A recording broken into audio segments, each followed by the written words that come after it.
ನಮಸ್ಕಾರ. ನಾನು ಡಾಕ್ಟರ್ ಮಂಜುನಾಥ್ ಬಿಡಿ, ವಿಕ್ಟೋರಿಯಾ ಆಸ್ಪತ್ರೆಯಲ್ಲಿ ಸರ್ಜನ್ ಆಗಿ 16 ವರ್ಷದಿಂದ ಕೆಲಸ ಮಾಡ್ತಾ ಇದ್ದೀನಿ. ಪ್ರಾಧ್ಯಾಪಕ ಆಗಿ ಜನರಲ್ ಸರ್ಜರಿ ಡಿಪಾರ್ಟ್ಮೆಂಟ್ ಅಲ್ಲಿ ವಿಕ್ಟೋರಿಯಾ ಆಸ್ಪತ್ರೆಯಲ್ಲಿ ಕೆಲಸ ಮಾಡ್ತಾ ಇದ್ದೀನಿ. ಇಲ್ಲಿ ನಮ್ಮ Rajiv Gandhi university of health sciences ಆರೋಗ್ಯ ವಿಶ್ವವಿದ್ಯಾಲಯದಲ್ಲಿ ಇವತ್ತು ಸೆನೆಟ್ ಎಲೆಕ್ಷನ್ಸ್ ನಡೀತಾ ಇದೆ. ಅದರಲ್ಲಿ ಸುಮಾರು 43 ಸೆಂಟರ್ಗಳಿದಾವೆ ಆಲ್ ಓವರ್ ಕರ್ನಾಟಕ.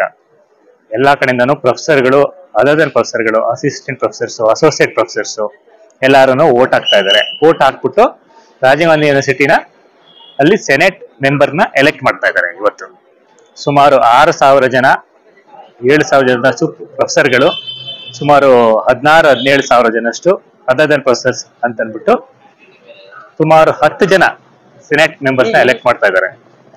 ಹಾಗಾಗಿ ಇಲ್ಲಿ ಬೆಳಗ್ಗೆ 9 ಗಂಟೆಯಿಂದ ಸಾಯಂಕಾಲ 5 ಗಂಟೆವರೆಗೂ ಎಲೆಕ್ಷನ್ ನಡೀತೆ. ಅದರಲ್ಲಿ ಎಲ್ಲಾ ಕಾಲೇಜುಗಳಿಂದ ಬಂದು ವೋಟ್ ಹಾಕ್ತಾ ಇದ್ದಾರೆ. ಸೊ ಇದು Rajiv Gandhi university of health sciences ಅಲ್ಲಿ ಮಾಡ್ತಾ ಇರೋ ಎಲೆಕ್ಷನ್. ಇಲ್ಲಿ ನಮ್ಮ ವೋಟರ್ಸ್ ಅಂತಂದ್ರೆ 2 ತರ ಇರ್ತಾರೆ. ಒಂದು ಪ್ರೊಫೆಸರ್ಸ್, ಇನ್ನೊಬ್ರು ಅದರ್ ದನ್ ಪ್ರೊಫೆಸರ್ಸ್ ಕ್ಯಾಟಗರಿ. ಕೆಲವು ಎಷ್ಟೋ ವಿಷಯಗಳು, ಕೆಲವು ಸ್ಯಾಲರಿಯಿಂದ ಹಿಡಿದ್ಬಿಟ್ಟು ಪ್ರೈವೇಟ್ ಕಾಲೇಜಲ್ಲಿ ಎಷ್ಟೊಂದು ತೊಂದರೆಗಳಿದಾವೆ, ಗೌರ್ಮೆಂಟ್ ಕಾಲೇಜುಗಳಲ್ಲಿ ನಮ್ಗೆ ಎಷ್ಟೊಂದು ತೊಂದರೆಗಳಿದಾವೆ.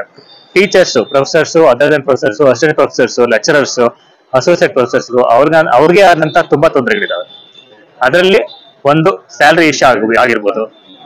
ಇನ್ನೊಂದು ಎಕ್ಸಾಮಿನೇಷನ್ ಅಲ್ಲಿ ನಮ್ಮ ರಾಜೀವ್ ಗಾಂಧಿ ಯೂನಿವರ್ಸಿಟಿ ಅಲ್ಲಿ ಎಕ್ಸಾಮಿನೇಷನ್ ಆದ ತಕ್ಷಣ ಎಕ್ಸ್ಟರ್ನಲ್ ಎಕ್ಸಾಮಿನರ್ಸ್ ಅಂತ ಬರ್ತಾರೆ. ಬೇರೆ ಸ್ಟೇಟ್ ಇಂದ, ತಮಿಳುನಾಡಿಂದ ಬರ್ತಾರೆ, ಕೇರಳದಿಂದ ಬರ್ತಾರೆ, ಆಂಧ್ರದಿಂದ ಬರ್ತಾರೆ. ಅವರಿಗೆ ಸೌಕರ್ಯಗಳು ಅಷ್ಟು ಸ್ಮೂತ್ ಆಗಿ ಆಗ್ತಾ ಇಲ್ಲ ಇವಾಗ ಅನ್ನೋದು ನನ್ನ ಭಾವನೆ.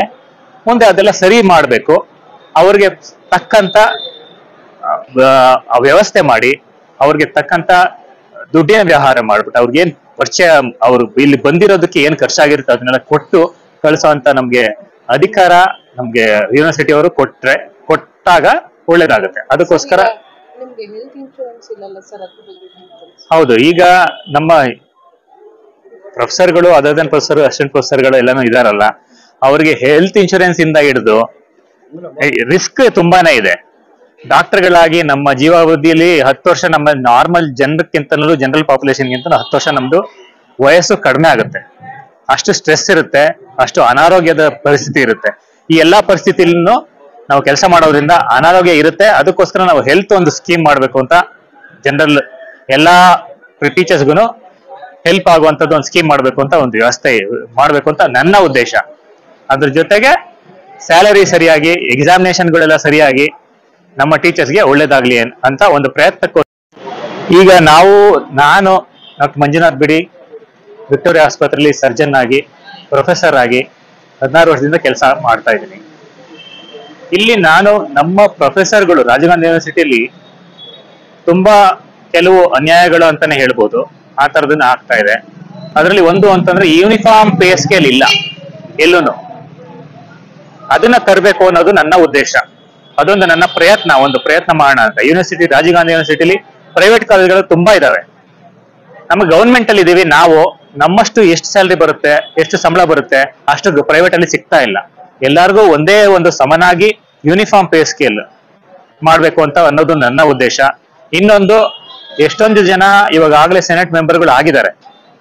ಅವರು ರಿಪೀಟೆಡ್ ಆಗಿ 2ನೇ ಸಲ, 3ನೇ ಸಲ, 4ನೇ ಸಲ ಆಗಿದ್ದಾರೆ. ಅವರಿಂದ ಅಷ್ಟೊಂದು ಅದೇ ಪ್ರಾಬ್ಲಮ್ಗಳೇ ಮತ್ತೆ ಕಾಣಿಸ್ಕೊತಾ ಇದಾವೆ. ಇವಾಗ ಹೊಸದಾಗಿ ಆಗೋದ್ರಿಂದ ನಾವು ಆ ಪ್ರಾಬ್ಲಮ್ಗಳೆಲ್ಲ ಸಾಲ್ವ್ ಮಾಡ್ಬೋದು. ಎಕ್ಸಾಮ್ ವಿಷಯದಲ್ಲಿ ಬೇರೆ ಸ್ಟೇಟ್ ಇಂದ ಬರೋರ್ಗೆಲ್ಲಾನು ಕರೆಕ್ಟ್ ಆಗಿ ಸೌಕರ್ಯ ಕೊಟ್ಟು, ಮತ್ತೆ ನಮ್ಮಲ್ಲಿ ಇರುವಂತ ಪ್ರಾಬ್ಲಮ್ಗಳನ್ನೆಲ್ಲ ಸಾಲ್ವ್ ಮಾಡಕ್ಕೆ ಎಕ್ಸಾಮಿನೇಷನ್ ರಿಲೇಟೆಡ್ ಇಶ್ಯೂಸ್ನ ಅದನ್ನ ನಾನು ಇಷ್ಟಪಡ್ತೀನಿ. ಅದಕ್ಕೋಸ್ಕರ